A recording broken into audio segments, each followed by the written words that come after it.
오늘날도 교회 안에는 믿음의 문제가 아니라, 본질의 문제가 아니라 문화의 문제, 덕의 문제, 신앙의 성숙한 미성숙한 문제들로 인하여 갈등하는 분들이 많습니다. 분쟁하는 분들도 많습니다. 그리고 교회 다니면서도 교회 다닌다는 이유로 세상 사람들에게 비난받는 분들도 있습니다. 또 미숙함 때문에, 예를 들면 아까 말한 거죠. 아니, 회식 끝나고 2차 갔다가 3차 노래방까지 갔는데 머리에 넥타이 풀어가지고 딱 띄고 노래 술 먹고 더 잘 불러. 그런데 보니까 그분이 장로님이야. 이러면 교인들이, 다른 세상 사람들이 어떻게 되겠습니까? 욕먹겠죠. 비난받겠죠. 저는 우리 꿈의 교회 성도들이 여러분이 살아가고 있는 삶의 현장에서 비난받고 부끄러운 그리스도인이 아니라, 야, 나는 저 사람처럼 저렇게 살고 싶어, 저 사람이 다니는 교회 가고 싶어, 이렇게 칭찬 듣는 멋있는 그리스도인이 되시기를 예수님의 이름으로 부탁을 드립니다. 저는 우리 꿈의 교회 다니는 모든 성도님들이 정말 사람들에게 칭찬받고 하나님의 기쁨이 되고 우리 같은 성도들에게 인정받는 멋진 그리스도인, 그게 바로 여러분 되기를 예수님의 이름으로 축원합니다. 그렇게 되려면 어떻게 해야 되느냐? 첫 번째, 거룩한 습관을 만들어야 됩니다. 한번 따라 합시다. 거룩한 습관을 만들라. 거룩한 습관을 만들라. 지금 말한 것처럼 고린도 교회는 두 부류의 성도들이 있었습니다. 하나님이 어떤 분인 줄 알고 만물이 주께 속했다는 걸 알기 때문에 우상 제물로 바쳐졌던 고기를 먹는 일에 아무런 꺼리낌이 없었던 성숙한 성도들. 반면에 이런 우상들을 섬기던 이전의 습관이 남아 있어서 그런 고기를 먹는 사람을 볼 때마다 마음이 찝찝하고 우상 생각이 나고 막 두려운 생각이 들어서 그 고기를 먹는 일을 주저했던, 믿음이 약했던 성도들이 있었습니다. 이런 성도들에게 오늘 본문 7절에 보니까 사도 바울은 이렇게 말합니다. 이 지식은 모든 사람에게 있는 것은 아니므로, 그러니까 이거 먹어도 괜찮다라고 하는 이런 지식이 모든 사람에게 있는 것은 아니므로, 어떤 이들은 지금까지 우상에 대한 습관이 남아 있어서 우상의 제물로 알고 먹어. 그들의 양심이 약하여지고 더러워졌다는 거죠. 예수를 믿으면서도 그 신들도 진짜 두렵고 살아있어서 무섭다라는 이런 마음을 갖고 이전에 우상을 섬기던 습관 때문에 아직 두려운 마음으로 갈등하고 있는 이런 성도들도 있다. 이걸 말해주는 거예요. 그래서 그들에게 바울은 4절에 뭐라고 말해요? 우리가, 우상은 세상에 아무것도 아니며 또한 하나님은 한 분밖에 없는 것을 아노라. 이 세상에 있는 우상은 아무것도 아니다. 그러니 거침없이 그런 제물에 드렸던 제물, 고기를 먹는 거 no problem, 아무 문제가 안 돼. 이걸 얘기해 주는 거예요. 그러면서 믿음이 약한 성도들에게 너희들이 우상을 섬기던 이전의 습관들, 두려운 마음, 불편한 마음 다 버려라. 아무 문제가 없다. 오히려 이제는 하나님만이 참 하나님이라는 이 믿음을 가지고 하나님만 섬기고 하나님만 예배하는 거룩한 습관을 만들어라. 이걸 가르쳐 주는 거예요. 혹 여러분들 중에 예수 믿기 전에 이전에 갖고 있었던 세상 습관이 있는 분들이 있을 거예요. 스포츠 토토를 아주 즐긴다든가, 고스톱 치는 것을 사랑한다든가, 술 마시는 것을 너무 행복해 한다든가, 담배 피는 것을 아직 끊지 못했던 거나, 이런 예수 믿기 전에 이전의 습관들, 나쁜 습관들, 세상 습관들, 이것들을 버리고 이제는 거룩한 습관을 만들어야 된다는 거예요. 왜? 우리는 참 하나님을 섬기니까 하루에 3번씩 다니엘처럼 기도하는 다니엘 기도의 습관, 그리고 아침에 10분 일찍 일어나세요.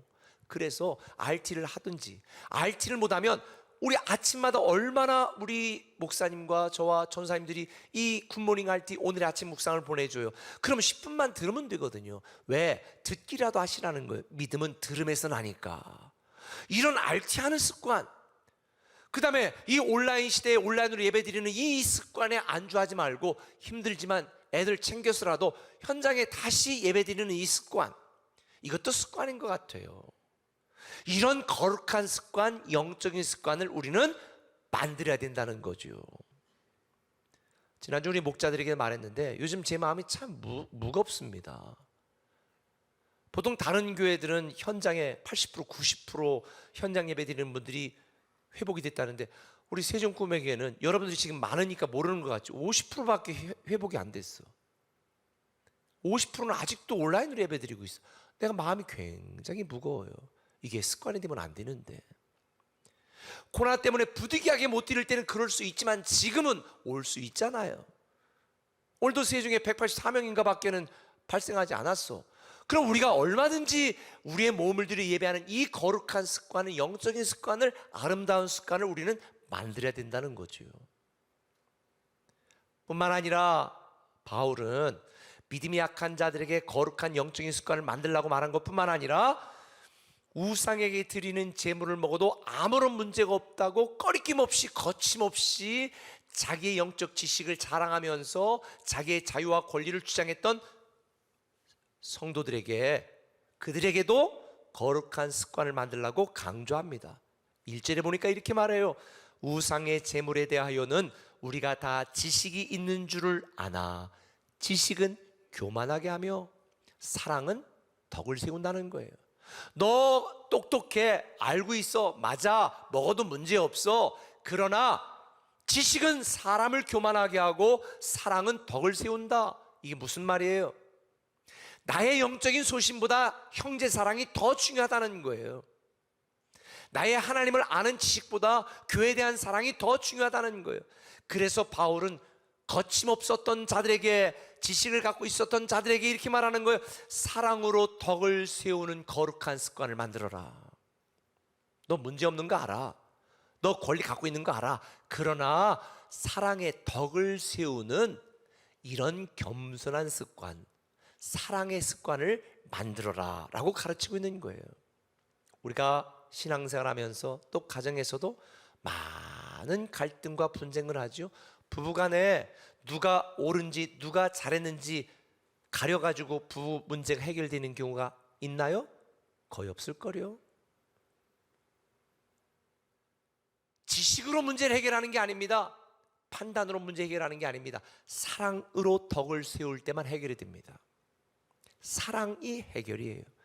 그래 저는 지금까지 목회하면서 오해하는 교인도 있고, 괜히 성질을 부리는 교인도 있고, 괜히 대드는 교인도 있고, 괜히 판단하고 비판하는 교인도 많았지만 저는 성도를 이기는 목사가 아니라 사랑하는 목사가 되겠다라고 결심하고 지금까지 살아왔습니다. 여러분, 우리 간에도 서로 갈등이 생길 때에 이게 본질의 문제인지 성숙의 문제인지 생활의 문제인지 차이의 문제인지를 잘 구분하셔서 거기에 적절하게 대처를 하셔야 됩니다.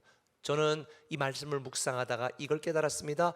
사랑이 없는 성경 지식은 사람을 죽이는 칼이 되고, 사랑이 있는 영적인 지식은 사람을 살리는 길이 된다.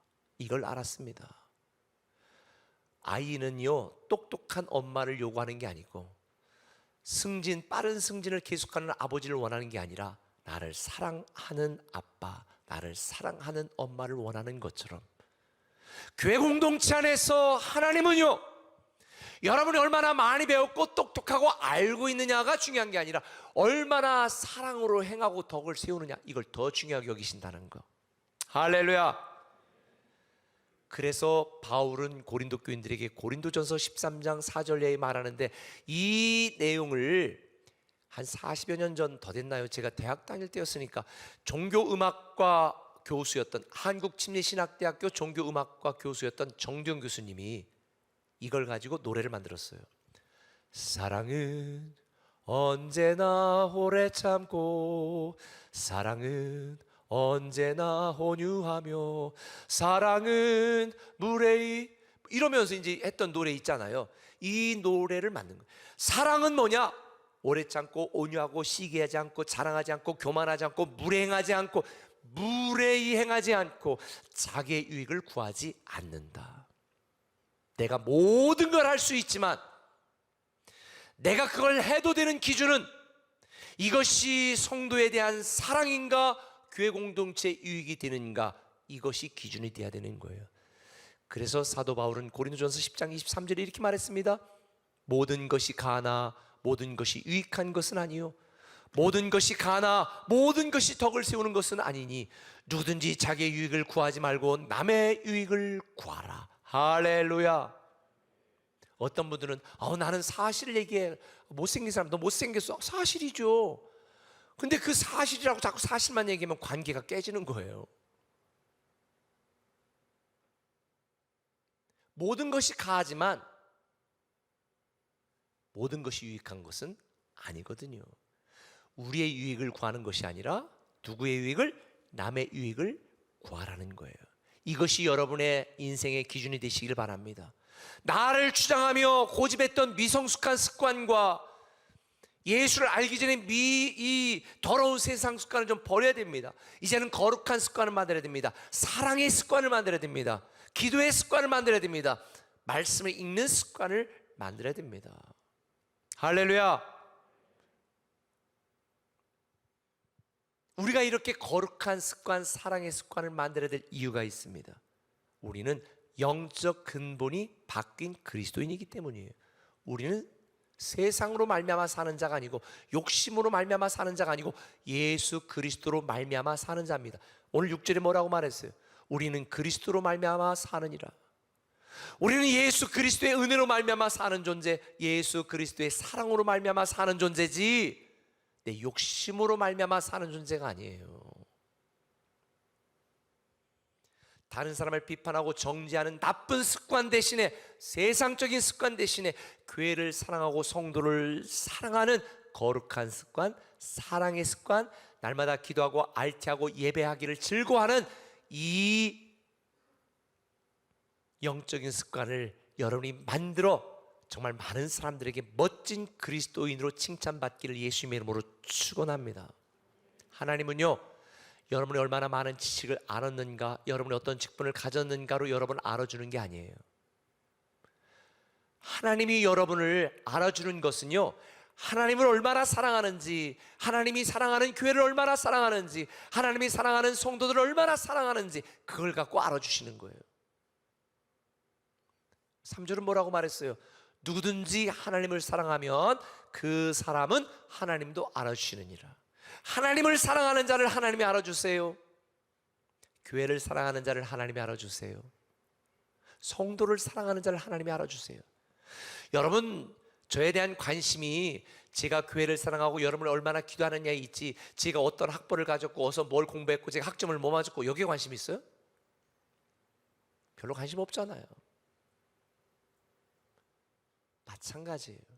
하나님은 여러분이 어떤 직위를 갖고 있고 얼마나 넓은 평수에 살고 있느냐, 어떤 능력이 있느냐로 여러분을 알아주시는 게 아니라 여러분이 얼마나 하나님을 사랑하고 교회를 사랑하고 성도를 사랑하느냐, 얼마나 거룩한 습관, 사랑의 습관, 영적인 습관을 가졌느냐로 여러분을 알아주시는 거예요. 할렐루야. 한 걸음 더 나가서 따라합시다. 복음의 유익을 위하라. 복음의 유익을 위하라. 그리스도인들은요, 만물의 주인이신 그리스도에게 속한 존귀한 존재, 육신으로 살지만 영생을 누리는 어마무시한 영적 특권과 권리를 가진 존재입니다. 세상 사람 그 누구도 갖지 못한 진정한 자유를 가진 것이 저와 여러분입니다. 오직 하나님만이 참 하나님이라는 이 영적 지식을 갖고 거침없는 자유의 삶을 살아가고 있던 일부 성도들에게 사도 바울은 9절에 이렇게 당부합니다. 같이 읽겠습니다. 너희의 자유가 믿음이 약한 자들에게 걸려 넘어지게 하는 것이 되지 않도록 조심하라. 여러분의 자유가, 여러분의 권리가 믿음이 약한 자들에게 걸려 넘어지게 하지 않도록 조심하라는 거예요. 주님도 말했잖아요. 작은 자 나를 실족시키는 자는 연자맷돌을 메고 바다에 빠지는 게 낫다. 연자맷돌 뭔지 모르시죠? 옛날에 제가 외할머니네 가면 희무가 이거 좀 할머니 좀 도와줘. 그러면 요만한 연자맷돌에 콩 집어넣으면서 이거 드르르 돌리면 막 두부 만들어 콩이 막 갈려. 너무 재밌어가 내가 할게 그러고 계속 했는데 이스라엘 가보니까 연자맷돌은 우리 한국하고는 게임이 안 되더라고. 손으로 돌리는 게 아니라 이스라엘의 연자맷돌은요, 길이가 이 돌이 이 길이가 한 3m 정도는데 나귀 새끼가 돌려. 뺑뺑 나귀가 돌려. 그러니까 그거를 목에 메고 바다에 갔다, 이거는 천년만년 못 찾아. 우리는 마땅한 권리와 자유가 있습니다. 그런데 이걸 내가 사용함으로 누군가가 실족한다면 사용하지 않는 게 낫다는 거죠. 다시 말하면 그리스도인은 복음의 유익을 위하는 사람이고 교회의 유익을 위하는 사람이고 성도의 유익을 위하는 삶을 살아야 되는 것이지, 내가 당연한 권리를 가졌다고 이걸 누리고 주장하면서 복음의 거침돌이 되고 교회의 거침돌이 되는 것은 하나님이 기뻐하는 일이 아니라는 거예요. 여러분에게 질문해 볼게요. 하나님이 여러분에게 주신 것들을 가지고 지금 여러분은 가정에서, 직장에서, 여러분의 삶의 현장 속에서 복음을 위하여 살아가고 있습니까? 아니면 복음의 딤돌로 살아가고 있나요? 복음의 거침돌로 살아가고 있나요? 복음의 유익을 위하고 있나요? 복음의 치명적인 위험을 가하는 삶을 살고 있나요? 여러분의 삶이, 여러분의 존재가 믿지 않는 사람들에게 복음을 가로막는 담이 되고 있나요? 아니면 복음을 전하는 통로가 되고 있나요? 굉장히 중요한 이슈예요.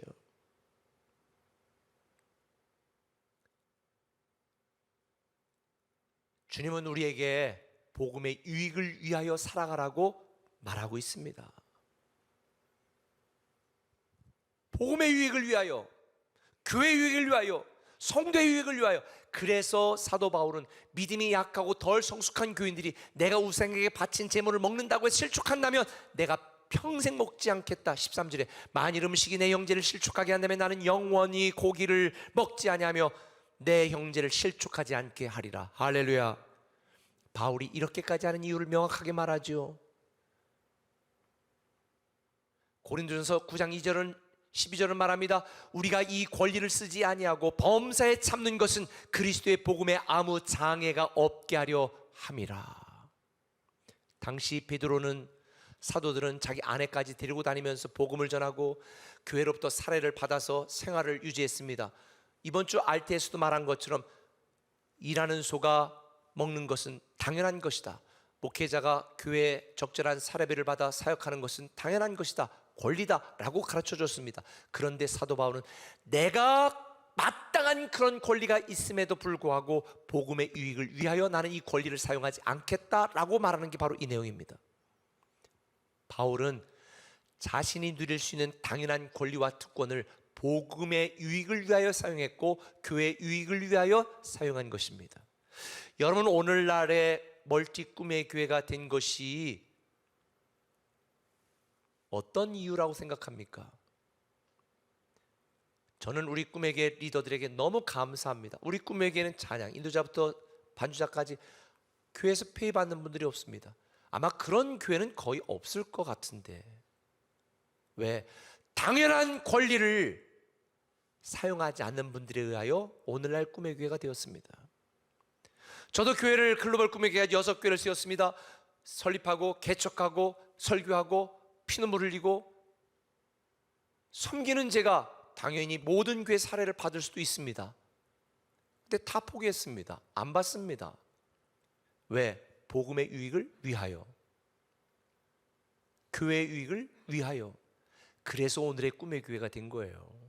지난번에 한 달 살기 하면서 수관분들이 너무 감사해서 정말 아주 조그만 것들을 조금씩 선물로 드렸는데, 어떤 분은 그것도 부담스러워서 목사님 마땅하게 할 일을 한 것뿐인데도 너무 부끄럽습니다. 그래요.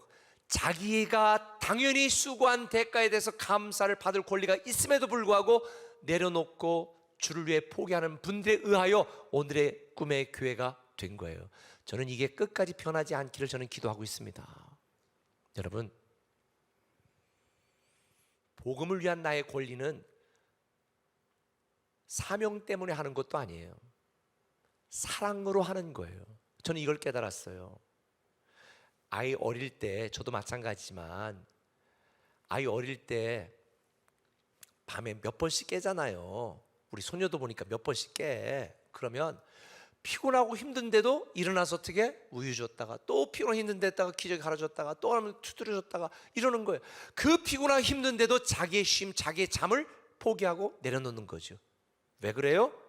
사랑하니까. 야, 너 왜 이렇게 자주 깨니? 울지 마. 그리고 입에 청테이프 붙여놓는 부모 있나요? 가끔씩 어린이집에서 그런 사고가 일어나는 건 뭐예요? 돈 벌려고 하니까, 사역을 위해서 섬기니까 그런 사건이 벌어지는 거죠. 사랑으로 하면 절대 그런 일이 벌어지지 않아요. 오늘날 교회 안에서 많은 갈등과 문제가 일어나는 일이 바로 복음의 유익을 위하여, 교회 유익을 위하여 자기 마땅한 권리와 자유를 내려놓는 사랑으로 행하는 사람들이 적어지기 때문에 문제인 거예요.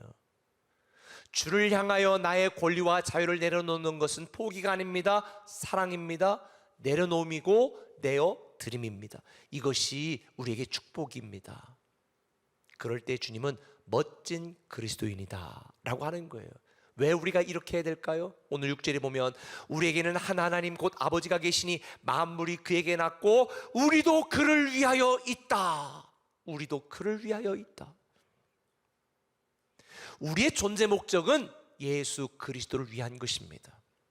그래서 바울은 갈라디아서 2장 20절에 내가 그리스도와 함께 십자가 못 박혔나니 그런즉 이제는 내가 산 것이 아니요 오직 내 안에 그리스도께 사신 것이라. 이제 내가 육체 가운데 사는 것은 나를 사랑하사 나를 위하여 자기 몸을 버리신 그리스도 예수를 위하여 사는 것이라. 우리를 구원한 주님의 은혜를 안다면, 우리에 대한 하나님의 사랑을 우리가 안다면, 우리는 우리가 누릴 수 있는 바탕한 권리들을, 자유를 다 내려놓고 복음의 유익을 위하여, 교회의 유익을 위하여 기꺼이 믿음의 덕을 세우며 살게 되어 있는 줄 믿으시면 아멘. 그럴 때 멋진 그리스도인이 되는 거예요. 그래서 바울은 8절에 이렇게 참 멋진 말을 해요. 음식은 우리를 하나님 앞에 내세우지 못하나니 우리가 먹지 않는다고 해서 더 못 사는 것도 아니고 먹는다고 해서 더 잘 사는 것도 아니니라. 조금 더 잘 먹고 잘 사는 게 무슨 의미가 있겠냐? 우리 인생의 진정한 보람과 가치는 내 욕심을 채우고 나를 위해 사는 것이 아니라 주를 위하여, 복음의 유익을 위하여, 교회의 유익을 위하여 살아가는 것이다. 이걸 가르쳐 주는 거예요. 저도 젊을 때, 철없을 때는 좋은 차, 좋은 집, 좋은 옷 이거에 연연했지만 신앙생활을 하다 보니까 그거 조금 더 좋은 거 먹고 마시고 타는 게 별로 중요하지 않다. 뭐가 중요하다? 주를 위하여 살아가는 삶, 복음의 유익을 위하여 살아가는 것이 너무 귀한 것이구나라는 것을 다시 한번 깨닫습니다. 그래서 바울은 고린도전서 9장 19절 이하에 말합니다. 내가 모든 사람에게 자유로우나 스스로 모든 사람에게 종이 된 것은 더 많은 사람을 얻고자 함이라. 23절에 내가 복음을 위하여 모든 것을 행함은 복음에 참여하고자 함이라. 우리 세종꿈에게 성도들이 여러분 육신의 욕심을 위해 살아가는 게 아니라 복음의 유익을 위하여 살아가고 교회의 유익을 위하여 살아가고 믿음의 덕을 세우는 멋진 그리스도인이 되시기를 예수님의 이름으로 부탁을 드립니다. 그리스도인에게 있어서 최고 행복은 복음을 위하는 삶이다. 할렐루야. 그래서 이 모든 많은 분쟁과 갈등이 있던 고린도 교회에게 고린도전서 10장 31절 이하에 이렇게 결론을 내잖아요. 같이 읽읍시다. 그런즉 너희가 먹든지 마시든지 무엇을 하든지 다 하나님의 영광을 위하여 하라. 할렐루야. 이것이 우리의 존재 목적입니다. 먹든지 마시든지 무엇을 하든지 하나님의 영광을 위하여. 지금 우리는 죄악된 세상 속에서 많은 스트레스를 받으며 살아갑니다. 그런데 저는 여러분이 부끄럽지 않은 그리스도인이 되었으면 좋겠어요. 추잡한 그리스도인이 되지 않았으면 좋겠어요. 사람들에게 칭찬받는 멋진 그리스도인이 되었으면 좋겠어요. 세종 꿈의교회 성도들은 너무 멋져, 우리 꿈의교회 성도들은 너무 멋져, 이런 칭찬을 좀 들었으면 좋겠어요. 외면의 아름다움, 외면의 멋짐 아니라 내면과 신앙의 멋짐이 여러분에게 폭발하기를 바랍니다. 나의 신앙 연조와 경력을, 영적 지식을 자랑하는 교만한 자가 되지 마시고 사랑과 겸손을 행하는 사랑의 습관,